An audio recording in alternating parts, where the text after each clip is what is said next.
Hello అండి, welcome back to my YouTube channel. ఈరోజు నేను మీకు ఒక టేస్టీ స్వీట్ రెసిపీ అయితే చెప్తాను.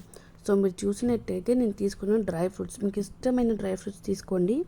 ఇదైతే coconut powder, dry coconut powder దొరుకుతుంది కదా బయట, అదైతే నేను తీసుకున్నాను. సో ఇక్కడైతే కొన్ని బ్రెడ్ పీసెస్ని సైడ్స్ కట్ చేసేసి ఇలా అయితే పెట్టుకున్నా. దీన్ని చూసారు కదా, మేమైతే ఇలా రోల్ చేసుకున్నాం. సో దట్ రోల్ అనేది పల్చగా అయిపోయేటట్టు రోటీని రోల్ చేసేటట్టు రోల్ చేసుకున్నా. సో చూసారు కదా, ఇలా అయితే రోల్ చేసి పెట్టుకున్నా సైడ్స్ తీసేసి. సో ఇదైతే కాస్త మైదాను వాటర్ కలిపేసి కొంచెం ఆ పేస్ట్లా చేసుకున్నాను, ఎందుకంటే రోల్ చేసేది ఆ స్టిక్ అవ్వడానికి. ఇక్కడైతే నేను నాకు క్వాంటిటీకి తగ్గట్టు షుగర్ అయితే తీసుకున్నా.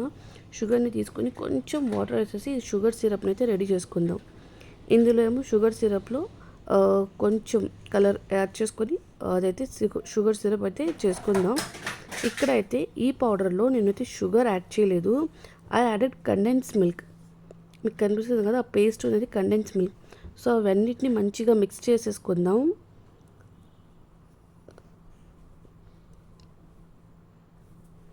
అది సరిపోకపోతే ఇంకొంచెం కండెన్స్ మిల్క్ యాడ్ చేశాను. సో అదైతే మొత్తం ఇంకా మంచిగా అయితే మిక్స్ చేసేసుకుందాము. ఒక మంచి కాస్త పేస్ట్లా అయ్యేటట్టు అయితే కలుపుకుందాం. చూసారు కదా, ఇలా అయితే కలుపుకోవాలి. అది మొత్తం కలిపేలాగైతే కలుపుకోండి. ఇప్పుడు మేము తీసుకున్న ఆ రోల్స్ ఉన్నాయి కదా, ఆ రోల్స్ మధ్యలో వీటిని ఆ షేప్లో మీరు పెట్టి మిక్చర్ ఉంది కదా, ఆ మిక్చర్ని లోపల పెట్టి ఇలా అయితే రోల్ చేసుకోవాలండి. ఇది షుగర్ సిరప్ నేను అన్నా కదా, జస్ట్ కొంచెం వాటర్ వేసుకొని ఇలా బబుల్స్ వచ్చేదాకా అయితే చేసుకోవాలి.